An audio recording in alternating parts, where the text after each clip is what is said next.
Founders, welcome back to the 0 to 5,000 podcast, where we obsess over the convergence of human potential and business results. Today, our hosts Drew McClure and Jordan Mitchell have another insightful conversation for you. So let's jump right in. All right, founders, welcome back to the podcast. Today, I'm honored to be joined by Dr. Judy Morgan. Dr. Judy Morgan has over 38 years experience as an integrative veterinarian, acupuncturist, chiropractor, food therapist, best-selling author, international speaker, podcast host, and owner of Dr. Judy Morgan's Naturally Healthy Pets. Her goal is to change the lives of pets by educating and empowering pet parents worldwide in the use of natural healing therapies and minimizing the use of chemicals, vaccinations, and poor quality processed food. And today, to tell us all about her journey is Dr. Judy herself. So thank you for being here, my friend.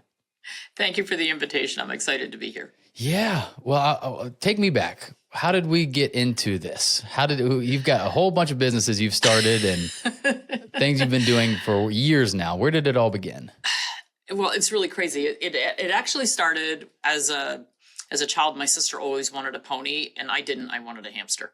But we ended up getting ponies when we were in junior high because my dad was moving us for a company job and my sister didn't want to go. And he broke down and said, "I'll get you a horse if you'll just stop complaining." And so when we moved from New Jersey to Virginia, he was true to his word and went out and bought a pony. We knew nothing. And so my sister and I, my mom had grown up on a farm and we went to the farm every day and the three of us were trying to ride this one little pony. And finally I said, okay, well then I guess we need a second pony. I'll take a pony instead of a hamster. Yay. And then when we moved back to New Jersey, we got involved in 4-H and I decided that I wanted to be a veterinarian. And that was my main focus from there on. I decided when I was about 12 years old. And so I worked for other doctors for about the first 10 years in practice, and I absolutely hated it. I hated my job. I hated what I was doing. I didn't want to go to work. I was sick half the time. And I actually lost my job for being pregnant. So we'll go back to 1989 when things were a little different for women. And so I was, with a new baby and no job and wondering what the heck I was going to do for money. So I started being the substitute vet, which is, it's a tenum locum, but basically you go in when somebody's on vacation so I was sort of basically self-employed at that point. And I was like, this self-employment thing's pretty good. If I need to make more money, I work more hours. And if I want some time off, I just don't schedule myself to work. And from that, I ended up buying into a partnership in a satellite clinic from one of the clinics I was working in. And then I got started in all the alternative things, acupuncture and chiropractic and food and herbs and all these things. And my business partner at the time, he was like, "I don't understand that black magic voodoo that you're doing down in that practice, but you want to buy me out because I don't want to be part of it." And I said, "That's awesome." So I got to be my own boss, but I had to take out $1 million loan to do it. Whoa. And, now it is very difficult for young veterinarians because most of them are not willing to take out $1 million loan. And you probably need a bigger loan than that now. They're scared to do it and they don't want to. And I can't blame them because I've been there, done that, put in the hours that it takes. So many things that I missed I had live-in nannies for my kids because that was the only way I could manage to do it. But there were parts of being a practice owner that I adored and parts that I hated, like making payroll every week. And then because that wasn't enough fun, I opened a second clinic. Perfect. And I did it right at the time of the 2008 crash. So what happened in veterinary medicine is that everybody was living on their savings and their credit cards. And so people were still taking care of their pets. It was like, oh, they're part of the family. We're going to make sure they're taken care of. So things crashed in 2008. It hit us in August of 2010. Interesting. So it took that long for people to run out of money. And then because we used to say, you know, at 5 o'clock, the bus would pull up out front and just drop off all these sick animals because people came home from work and everything was a disaster, or they got hit by a car when they opened the door, or whatever. And the bus stopped coming. And we were literally, OMG, what are we doing? And I was already invested in opening the new clinic. The new clinic opened 2 months later. Wow. So here I have now 2 clinics with nobody coming in the door. Right. No cash flow. No cash flow. So really, really scary stuff. And what I ended up doing was hiring consultants. Now, remind you, I hadn't taken a paycheck in about 2 months, and I was really struggling to make payroll. And these business consultants called and said, we had reached out to you a year ago, and it was right before I had purchased out from my partner. And I had told them, call me back in a year. I don't want this business to grow now. I'm buying it. I don't want it to be worth more. So they did. They called me back. And I said, man, I'm dying here. And they said, okay, well, here's our program. It's $37,000. And I said, which part of I don't have any money did you not understand? And they said, well, here's our loan form you can fill out. And I'm like, you know, I started looking at it and I'm like, oh my God, this is like applying for a mortgage. Like, I hate paperwork and I hate all that stuff. So I said, I'm not doing that. I have a credit card that has a $37,000 limit. Here you go. And I bought it for myself as a birthday present. Wow. Because at that point, I was going bankrupt. Right. And, you know, I was the like, Hail Mary. It was a Hail Mary. And I said, I'm either going down in flames or we going to turn this ship around. And the biggest problem I had with that is that I paid off the credit card within 2 months. That's how quickly they turned us around. Really? And what I discovered in the process is that my office manager had been embezzling. Whoa. So she freaked out when I said I was hiring consultants, and she's running around saying things like, they're going to go through the books, and if they find any money missing or if anything that's not quite right, who are they going to blame? They're going to blame me. And I'm like, why would you say that? And why would they blame you? Oh, poo. Whoa. So that was part of the problem. And just not, you know, I was trained in medicine. I was not trained in finances and how to run things. When I bought the clinic, I was like, oh, look at all this money coming in. I bought a sports car and I bought a new truck. And, you know, I was like, woohoo. I do nothing. Wow. Nothing. So consultants are great. And then the next year, the biggest problem I had was 6 weeks before taxes were due, I went and met with my cousin, the accountant. Of course. I said, hey, I'm bringing you my stuff to get my taxes done for this year. And he said, okay. And he went through it and he said, oh, you owe $42,000. And I went, wait, what? Like, you know, I've gone for people's throats for things less than that. And so I went back to the clinic and I sat down all the staff and I said, I have a big problem. I mean, we kind of all have a big problem, but it's really my problem. But I need you to help me solve this problem. And we have 6 weeks to solve this problem. And let me tell you, one of the things that I firmly believe in is being very honest with the people that you work with and letting them know where things stand. And, you know, bringing them in and having them invested in whatever your issue is, whether it's good or bad. Like, look at this. Let's all celebrate a win. Look at this. Pooh, we got to figure this out. Yeah. So my staff was like, I said, look, and I was the only doctor at that time. And I said, you guys double book me, triple book me, quadruple book me. I will get them in. I will get them out. I will see them. Let's get this done. We got to make $42,000 on top of our normal.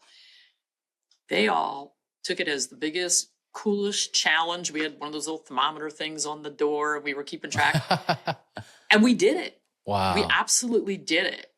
And so that was the story of the clinics. And then I got challenged to write a book in 2013. Okay.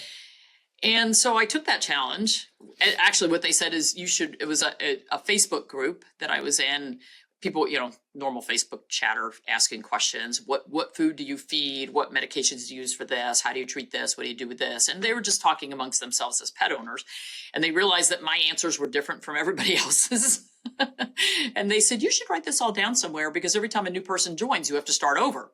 And I said, oh, maybe I'll write a book. So I did. And then when the book, so I wrote it, and that was another throw $35,000 down the tubes, because I didn't know how to get it published without paying a lot of money. I now know how to get a book published without paying a lot of money, and how to make it a bestseller. So I said, okay, I've written this book, and it came out in 2014. And then it was how I just thought you write a book and people just buy it. Right. I didn't realize you actually have to market a book. Yeah. Yeah.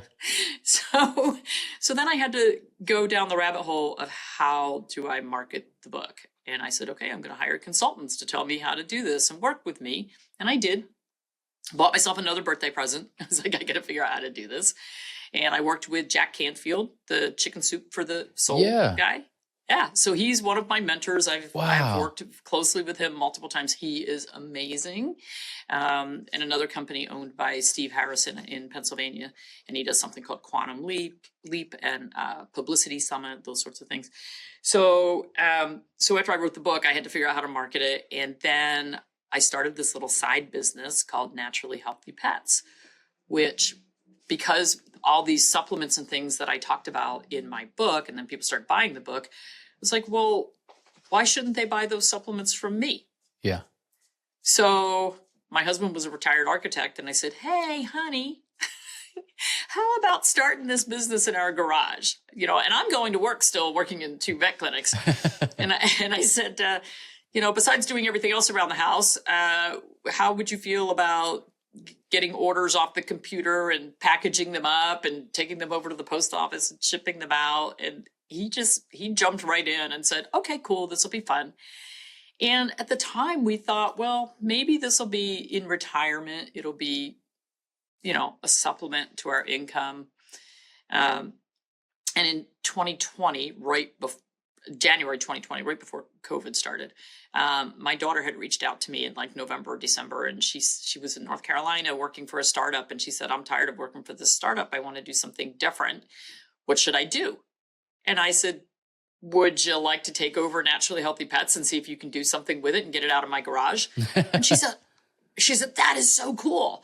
And so at the time, I think she was like 26, and she's like, I'm a COO at 26, and I'm like, there we go. Yes, you are. Yeah. It counts.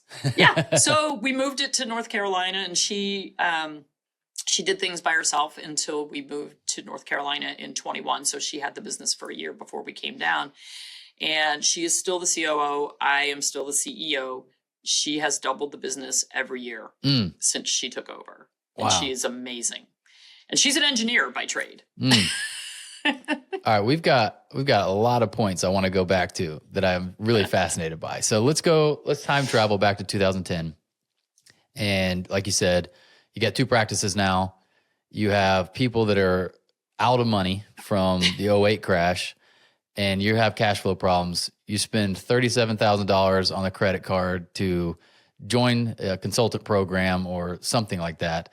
Yep. What actually did you learn or implement in that season that turned the business around so quickly? Well, first of all, we got rid of dead weight. And I had never fired anybody. And so when I hired the consultants, I was like, you're going to fire these people, right? And they kept saying, don't worry, it'll take care of itself. And I'm like, no, I don't know how to fire people. I can't fire people. These are my friends. And they're like, don't worry, it'll take care of itself. And I didn't know how it was going to take care of itself. Well, the first one that went was the embezzling office manager, because that got found within the first week. And then I had to figure out who was going to be the new office manager. But what we did is we put systems in place, which, we never had systems. We never had this is how you have to do something. And nobody really had any responsibility. So we basically divided up responsibilities, and each team member had a statistic, or 2 or 3, that they had to track every month. And they had to post their graphs, and then they had to cheerlead for each other to get their graphs up to what the goals were. So we finally were setting goals and tracking things. Well, about half the people said, I am not doing this. They were like, oh, this is going to be work.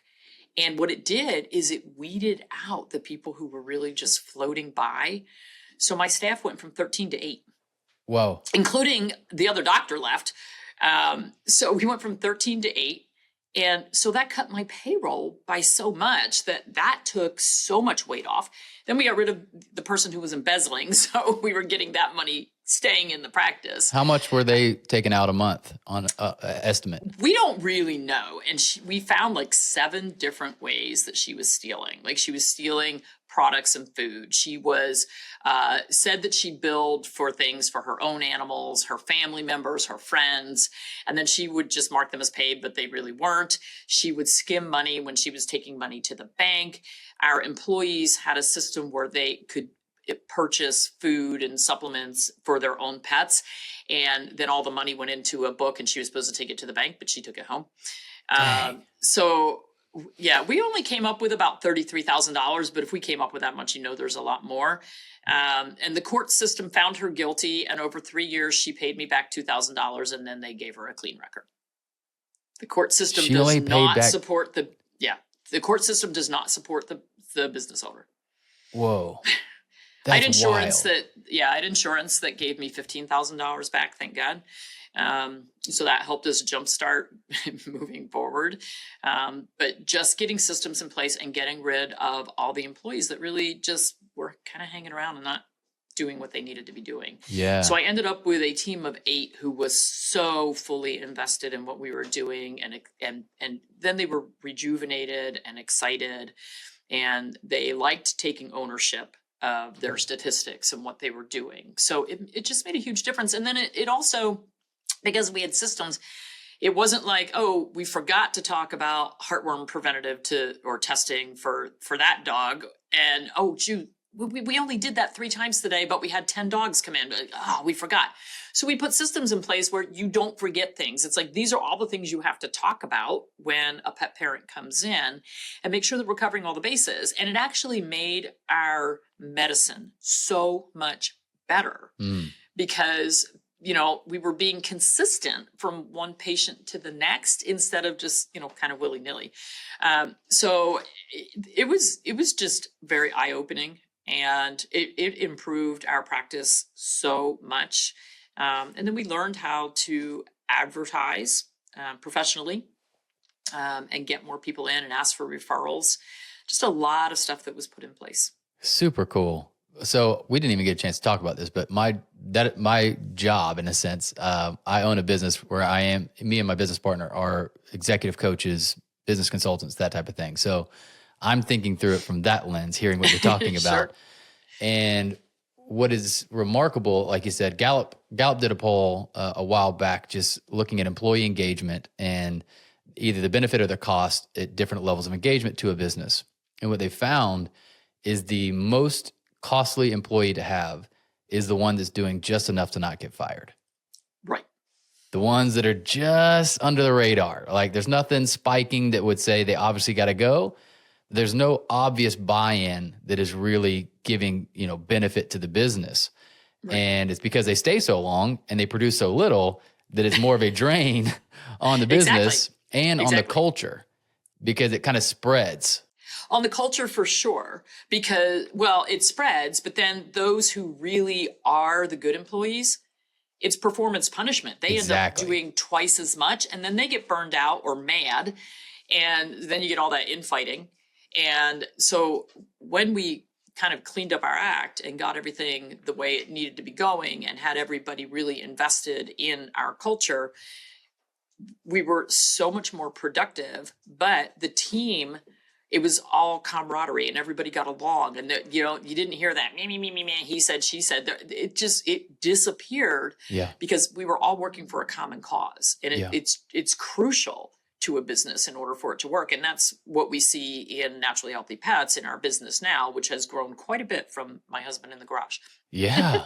Well, what's cool, the thing that you did really well, and maybe they coached you into this, or maybe you just saw it clearly, is when we come in a similar situation and all of a sudden we've got a real system for tracking things, and we've got real goals and real accountability, right? Systems that produce accountability, you will see the section of people that do not like that, and they're complaining. But if you're the business owner whose mindset is, whatever I do is supposed to keep everyone I have right now happy, you think it's not working. You're like, no, the new things we're doing aren't working. Like, people are arguing, and I'm getting all these emails from my employees saying they don't like what's going on, versus recognizing, no, we might have highlighted the people that just don't fit here. Exactly. And if we let them move on, then what we have is a bunch of people that do fit here, and that synergy is so tremendous to the energy of the business, as well as the business owner going, I got a team of people that like being here, that are on board and are helping me move this thing forward, right? Yep. But it sucks. Absolutely. No one likes the idea of firing somebody or of losing someone. And the insecure part of us goes, did I do something wrong? Was it me? Should I have created something better? Instead of going like, no, they just might not have been the right person at the right time for this place, right? Exactly. I love that. Okay, so then you go and write a book, and you made a claim that I would love to hear more about the learnings, because you've gone on a journey of, and it's not wasted money, but I spent more money than I had to. And then I had a gap of not knowing how to actually put it out in the world, get it in front of people. What if someone's out there that's writing a book and you could give the TED Talk to them? Talk us through what you learned to do that well. So the first book, when I wrote it, there's self-publishing, and then you can get a publisher. Well, to get a publisher, you've got to have an agent, you've got to write a book proposal, and that will add at least another year onto getting your book in people's hands. Yeah. And having your book, people think that having your book published by a publishing house is going to give it more credibility. Well, my books get tons of credibility, and they're self-published. There is nothing wrong with self-publishing, and you can get a ton of credibility even doing it that way. And so the first one cost me so much money because I went with a hybrid publisher, which basically you're self-publishing, but then through them you can hire an editor. They'll help you with formatting. They help you with your cover design. Well, my husband's an artist, so the cover design was no big deal. Yeah. And what I did is I went on social media and I said, to my groups, and I said, I need 5 people who want to be editors on my book. And I'll give you a signed copy of the book when I'm done. And I had 5 people who truly were editors. That's what they did for a business. And They all said, I would love to do it for free. Whoa. Except, silly me, I wasn't sure that was good enough. So I paid the hybrid publishing company another $2,500 to edit it. They changed like 2 words. It's like, well, that was wasted money. These people that did it for free did a really good job, and I should, thank them heavily for that. And then I did a contest to name the book. So that person got a signed copy of the book when it came out as well. But I paid a lot of money to the hybrid publisher. And now, because that first book is with the hybrid publisher, the book sells for $18 and I get $1.72 per book. So when you go with a publisher, you make very little per book. When you self-publish, so now when I self-publish, I don't want to learn how to upload everything to KDP, which is the Kindle Direct platform for Amazon. I don't want to have to learn how to upload things to Ingram Sparks. So I hire somebody and I pay them $1,500, and they do all of that work for me. So all I have to do is write the book, and then I pay somebody $1,500. They format it, they get it on the platforms. I update my author page. And so I can pop a book out for $1,500, and my royalties on, let's see, I have a $24 book out right now. The royalties on that one are $18. Nice. And $18. And I have another one where my royalties are like $12 to $15. So when you're making $18 a book versus $1.72 a book, you don't have to sell near as many books. And now, because my platform has grown and we have an email list over 100,000, we have, over 350,000 on social media that follow us. So it makes it a lot easier. Once you build a following, it's really easy to get your books sold. And the other mistake I made with the first book is I was trying to sell it individually to people, because I was like, well, shoot, I'm going to make $1.72 if it sells on Amazon. But if I sell it myself, I'm making like $11. Well, that was very short-sighted, because you need Amazon reviews. You need reviews. So when you launch it, you want to launch on Amazon, and you want to get all of your followers and all of your people, and you tell them, this is the day I need you to buy. And you get everybody to buy on the same day. Yep. And that drives your rankings up. And then you say, and I also, as soon as you get the book, look through the book, read the book, please go back on there and post a review. So you get your reviews very quickly, you get your sales up and your ranking up very quickly. But one of my books that I wrote in 2017, I've been following it. And the other thing is picking the right categories for your book. So you don't want to just be a dog book. Like you've got to narrow it down so that you can find, like my sister wrote a book and one of her categories was rabbits. I think it was rabbits and rabbit training. Well, there are not a lot of books on rabbits and rabbit training. So her book is a #1 Amazon bestseller. She's probably sold 10 copies. Yeah. Maybe a little more. I don't really know. Yeah. But the ranking is very low. But when it first came out, it got a #1 ranking. And then you always are available. You have the availability to put a sticker on your book that says #1 Amazon bestseller. And then I enter my books. Now I enter my books in other contests so that I get all kinds of Reader's Choice Awards and, Indie Awards and all kinds of things. I just enter them in different categories and in different contests. And then you get all these awards and stickers and things to say, well, it's a #1 bestseller and it's got 5-star reviews and blah, blah, blah. Wow. I love that. How did you built an extensive email list and a social media following. What's been some of the keys to doing that? So my social media, I started on Facebook because it's my age demographic. And I started that in 2016. Okay. Because I was trying to market the book and then started the Naturally Healthy Pets. We can talk about how I got started on Amazon and the pitfall there as well. This is as good as the embezzling office manager. Great. But through Steve Harrison and the book marketing group, they said, hey, this new thing came out, Facebook Live. Have you ever tried it? And I said, no. And so we did a short run in their office and, I turned on my page and Facebook Live, hi, I'm in, so-and-so's office. I'm just seeing if this works. And people were like, oh, this is so cool.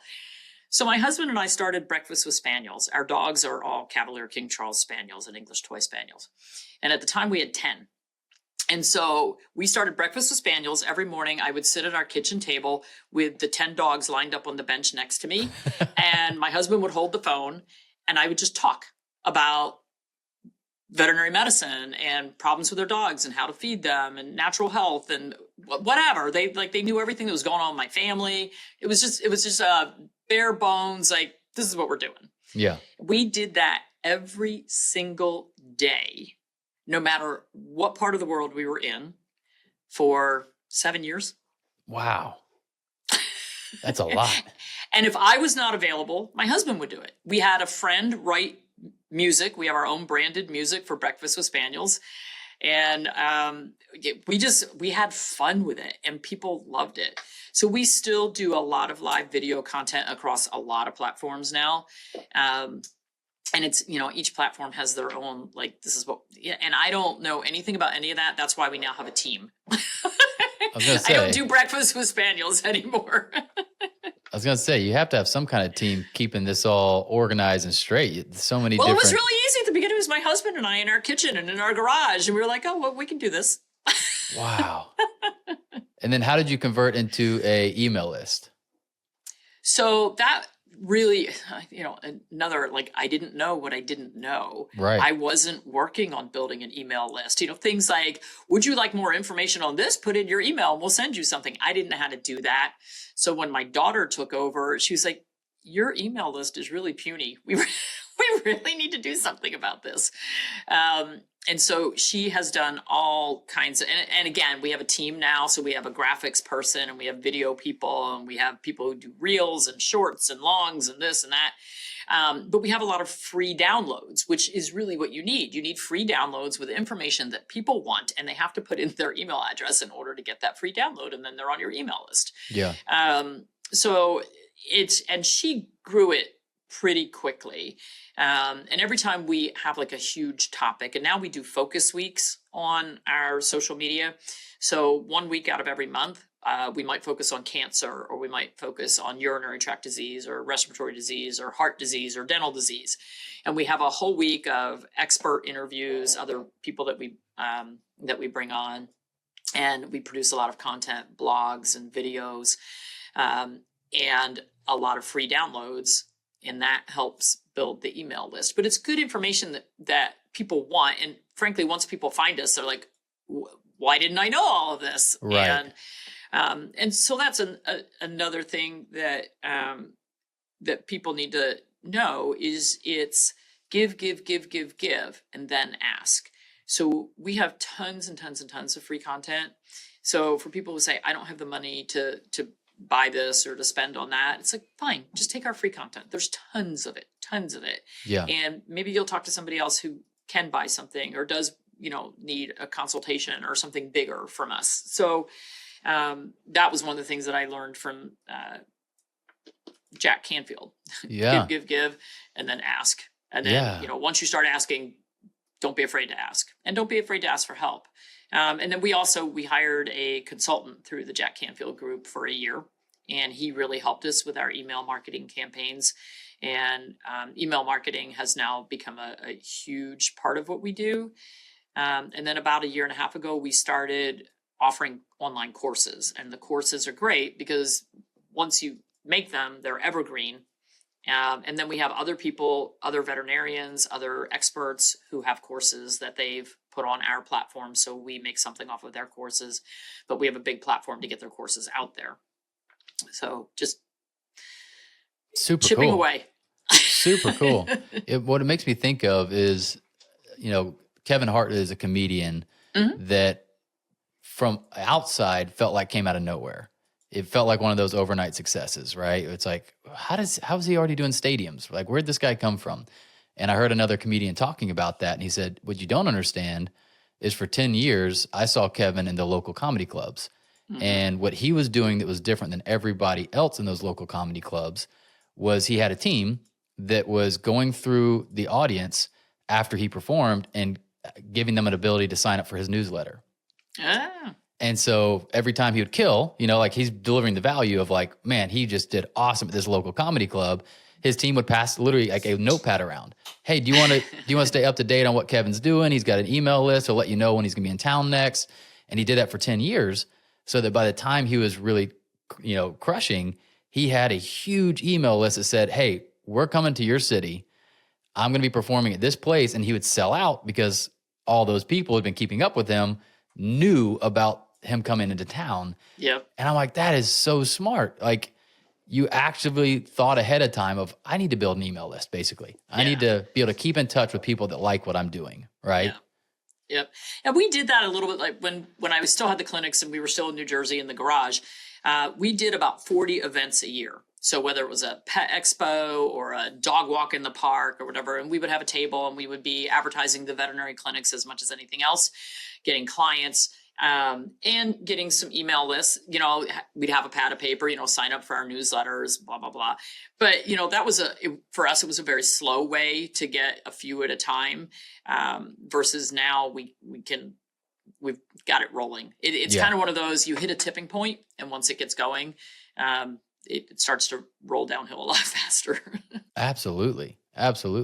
So when did it take off to the degree where you decided I need a team to help me with this? It's not just me and my husband anymore holding the camera. Well, so my daughter took it over and moved it to North Carolina, but that was COVID year. So literally she had her baby and she and her baby were in the warehouse for a year and didn't see anybody else. And they were the only ones, her husband was there. So that was it. And my husband and I were still in New Jersey, getting things closed out. And about a year in, she said, I need some help. Because we would come down for Cyber Week, Black Friday, Giving Tuesday, whatever, Small Business Saturday. So we would come down for that week to help pack because that's when we always have a sale and we have, tons of orders. And then after that, she was like, we're going to need some help. I'm going to hire somebody. So she hired somebody just to help fulfill orders. Mm-hmm. Okay, great. Well, after 2 years in our 1,200 square foot warehouse in Raleigh, we were bursting at the seams because I would find new products or new lines that I wanted to carry and we just didn't have room. So we went looking for a new warehouse and the only thing we could find was 7,100 square feet. So we went from 1,200 to 7,100 and I said, I can't even afford this. And this is like a roller skating rink in here. What the heck are we going to do with all this space? And so my husband and I and my daughter, we stood here and we said, guess we'll have to grow into it. And it was the only space available. So we said, okay. And I said, I don't even know how I'm paying this rent. But at the time, none of us were really taking salaries. I mean, my daughter was, because she needed to live. But my husband and I had been playing with this for a few years and we hadn't taken any money out of it. And I was like, well, if this is going to be a little retirement supplement, sooner or later, I'm going to need a salary. And I've always been the lowest paid person in the company, except for my husband. So, and that's fine. So here we are 2 years later in our 7,100 square feet, and we are bursting at the seams again. Wow. Again. And so we went to our landlord and they said, well, you can buy the entire complex, which is 4 units. And I said, I don't know if I want to do it. It's like 33,000 square feet. I said, I don't think I want to do that. And then they had another unit that's a little bigger, but it needs like $200,000 worth of work put into it. And I said, I'm not putting $200,000 into the building that you own, and I don't want to buy the building. So we've extended our lease because we can't find anything else in the area. And we are very creative with how we're storing things and what we're doing. But our team, so it started with that one fulfillment person. We moved to the bigger warehouse. That fulfillment person didn't want to move over to the new warehouse, so we hired somebody else. And then it got too much for him. So we said, do you have any friends? And hired one of his friends. And then 6 months later, do you have another friend? So that's how the warehouse team the fulfillment team has grown. They're amazing. It's 4 young college guys, and they all want to stay and grow into bigger roles, which is amazing. One of them was majoring in business at college. And I said, well, instead of going away to school, you've already got 2 years under your belt. Can you stay here and go to classes from here and stay on full time? And just work your way up through the company. I mean, where else are you going to learn more about a business than here? Right. And he's like, absolutely. So, they all said great. And then one of the people that my daughter hired to be a fulfillment person, she's like an amazing graphics person. So as soon as we got another fulfillment person, we're like, Emily, you're out of there. You are over on the other side of the wall. You are now doing graphics and advertising. And I had done a consultation for a pet owner in Florida. He was a pastor at the time. And he said, I do video editing on the side. I'd be happy to get things going on YouTube, because we were kind of ignoring it at the time. He said, I'll take your Facebook videos, I'll edit them, I'll put them on YouTube for you. And I said, oh, what's that going to cost me? Because at the time, still kind of broke. And so we came up with a per video fee. And then after, I don't know, maybe a year, we said, we kind of need somebody like full time, like up here in North Carolina. Would you move? And couldn't figure out how, again, didn't have a lot of money for salaries at the time. So I bought a house because he couldn't afford to get a house to live in here. So I was like, okay, I'll buy a house. The company will pay rent as part of your salary. It's finding ways to make it work. It's like, I needed a video person. We knew he would do a good job because he'd already been doing it remotely. And so then we could set up a studio here. And then it got to be too much work for him with all the courses that we're making and all this other stuff. And so we said, well, who do you know? And so he brought us someone from his church and said, she does video work for our church. So this is how we hire. It's like, who do you know? I like that. And it has worked out beautifully for us, because let me tell you, every time we put out an ad for somebody, we get nothing. Nothing. And so, when you get a personal referral from somebody who works for you, they're not going to recommend somebody who's not going to do a good job. Yeah. They got their own kind of skin in the game for having made the recommendation, and better be the right person, right? Exactly. Wow. So okay. I told you I wanted to tell you my Amazon story. So when we first started and we were going to start selling product, I was like, and I had my own private label products, a product from New Zealand that's another long story. But so I was like, well, if we could get these products on Amazon, then we have a much bigger audience and we'll be able to sell more, even though Amazon takes a cut, but we'll be able to sell more. So I had to learn how to do that. And of course, what comes in the mail, like something from this group called FBA, Fulfillment by Adam, but they're using the FBA, which is Amazon's thing. And so we went to the intro, and it's like, oh, they're going to teach us how to get our products on there, how to get good rankings, how to sell more, blah, blah, blah. Okay, great.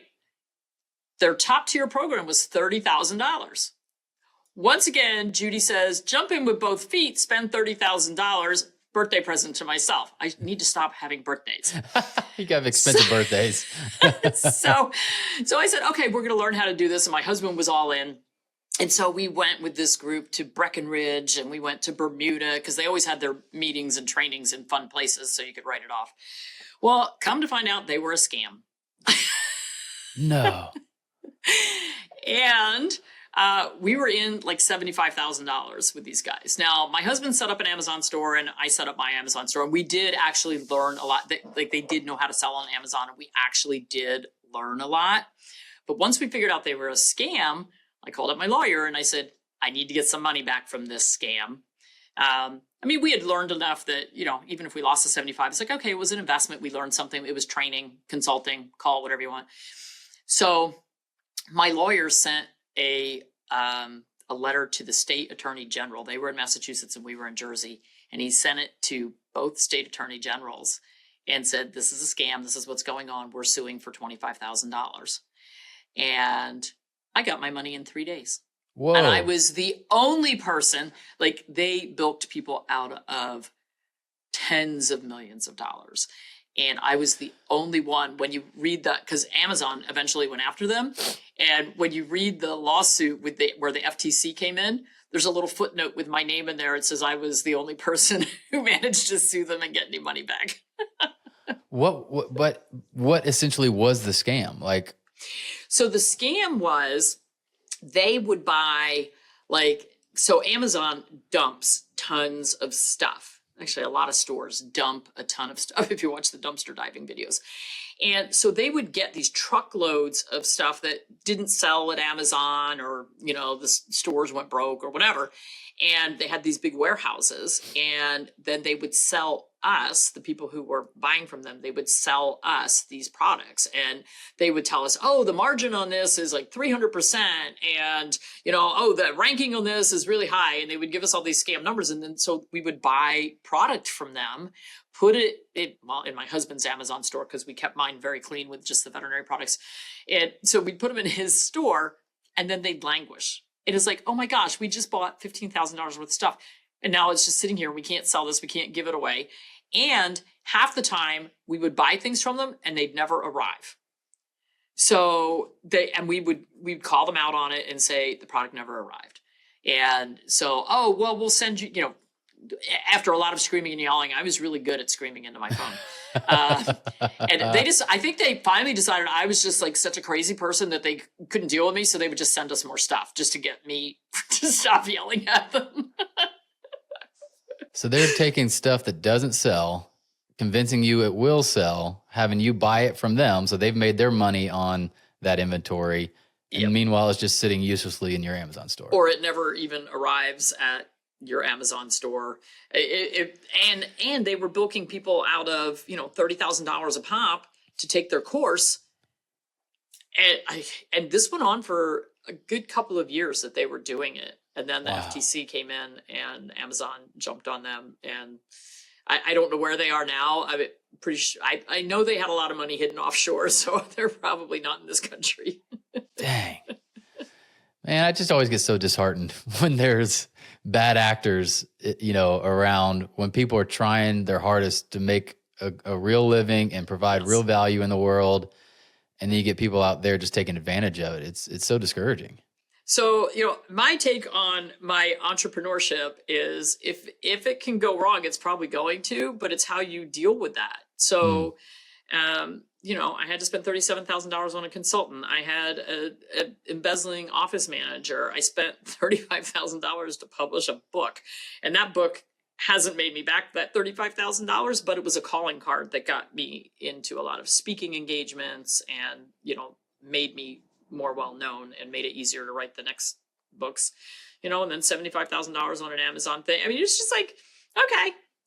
But it's, I don't know, for me, adversity almost makes me figure things out faster because there is no option to fail. Yeah, we call it forced ingenuity. That's what. Yeah, there you go. I like that. That's how we, when COVID hit, we not surprisingly were very much affected by it in our business, right? Because we are those consultants that are being paid by these businesses, and then they're not sure what is happening, and so they freeze all outside spending, all that kind of stuff. So we had a huge hit in 2020. But what we told the team was, this is a moment of forced ingenuity. Like, we could have waited around years to maybe come up with some of the solutions that we were forced to come up with very quickly. But I'm curious for you, you have such in your story all throughout is amazing kind of creative problem solving, or back up against the wall, but you leaned in instead of running away, and you found a way, you got your money back, all those types of things. Is that, in your mind, something just kind of how you've naturally always been, or were they decision points to think about it differently, or to kind of train that skill in yourself? Yeah, that's not who I am. It's when your back's against a wall, you just have to figure it out. I am actually very shy by nature. I'm great on camera. I'm great on stage. But take me to a cocktail party where I don't know anybody, I am not going to talk to anybody. My husband, thankfully, is outgoing, so he helps. But I'm shy, and my nature is actually kind of fearful, and I would love to run away when there's a problem. But too many people have counted on me. In my veterinary clinics, I had employees that counted on me. We couldn't go broke. In our business now, I have employees and families that count on us. And, you know, the people that we serve in the community, the pet owners, the pet parents, we have a responsibility to them now. So there is no failure. It's, and I guess I've gotten stronger because I've had to go through so many of these things. And I just keep saying, this is, I have to say it's God, but God throwing things in front of me and saying, what are you going to do with it? Are you going to back away? Are you going to go around it? You're going to step into this and run with it? And, you know, I just keep taking leaps of faith. I love that. You probably are familiar with this, but I used to read my kids the bear hunting story. What was it called? Going on a bear hunt. And it's got this whole thing. They're going on a bear hunt, and you're like, it's kind of a song you sing to them, right? Yep. And they keep getting to these obstacles. They get to a river, they get to whatever, and the refrain is, can't go over it, can't go under it, can't go around it, gotta go through it.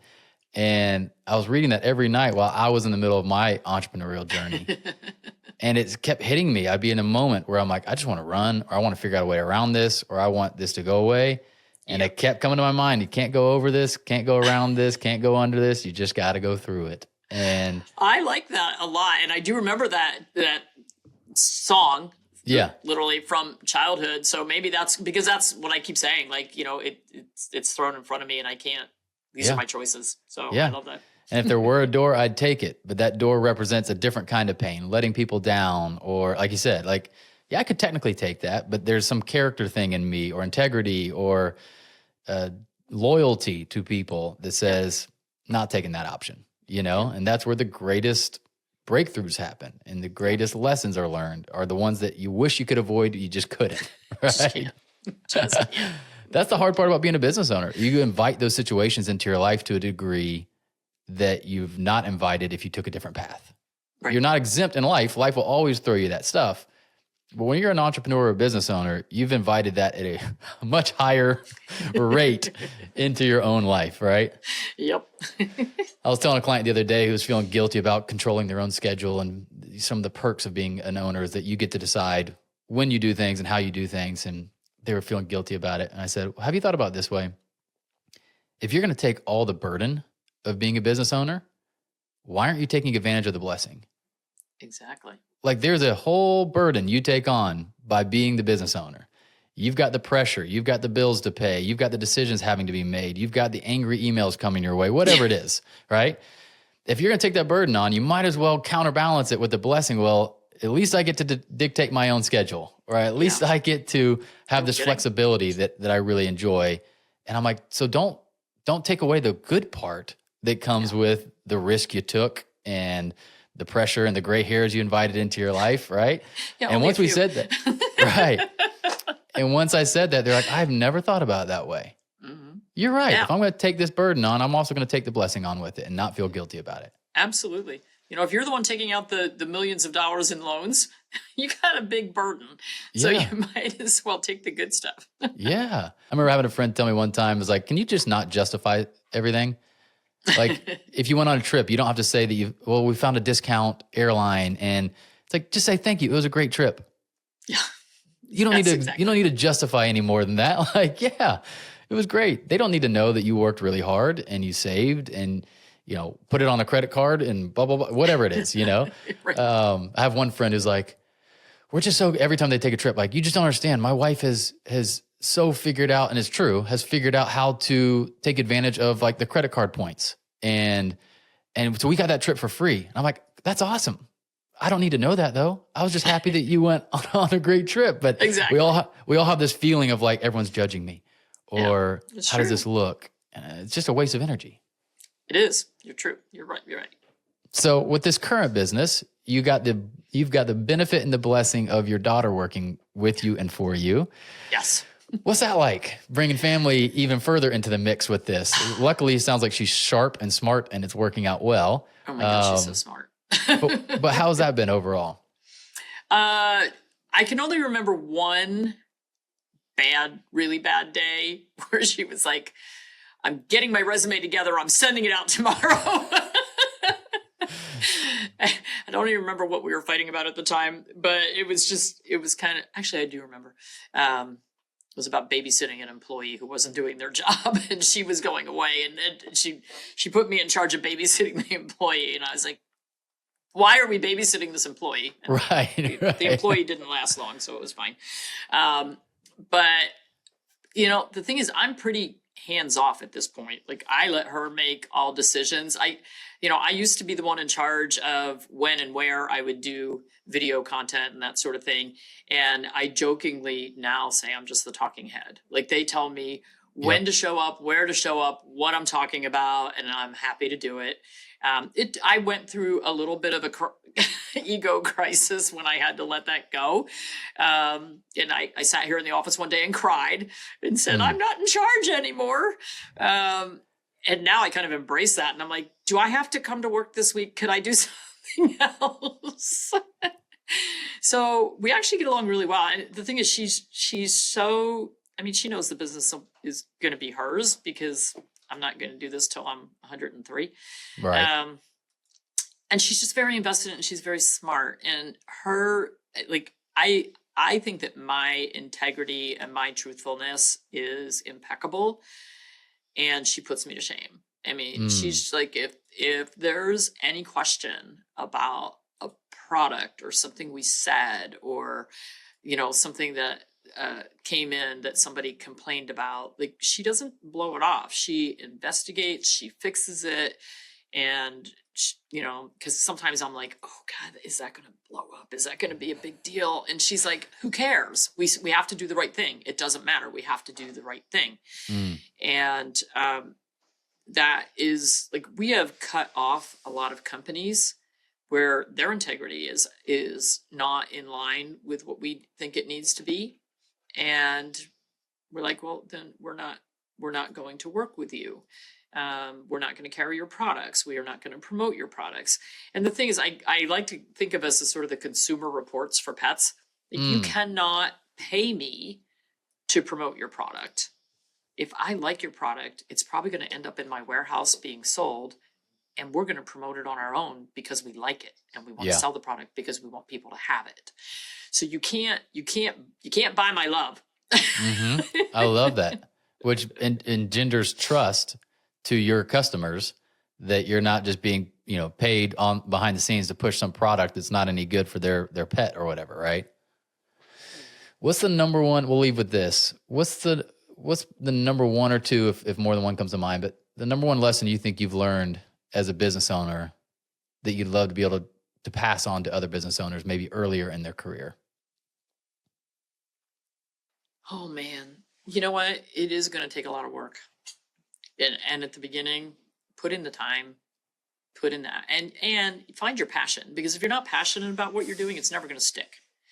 So if you're like, oh, I got this job, okay, blah, blah. I decided I'm going to open a tire store. I hate tires, I hate cars, but I'm going to open a tire store because I hear there's good money. You're not going to make money because you're not passionate about it. So you need to find your passion. I mean, I can't stand to see animals or people suffer. And if I can find a way to help end any pain or suffering that an owner is experiencing because of something with their pet, or that the pet is experiencing, I'm going to do everything I can to help them and to change the outcome. Yeah. And then again, having that integrity and the golden rule, treat others as you want to be treated, and you'll never have a problem. And as long as you always tell the truth, you don't have to remember what lie you told. So it makes life pretty easy. Yeah, absolutely. I was thinking about that the other day. I'm old enough now, I'm 38, I think, about to be 39, where you find out so-and-so was cheating on so-and-so, and this came out in the news and whatever. And the other day, my wife needed my phone, and I just gave it to her. And then my kids needed my phone, and I just gave it to them. And I was like, I'm glad I have nothing to hide. Yeah. You know what I mean? Because everybody just saw it. Well, it's just like that feeling of like, yeah, take my phone.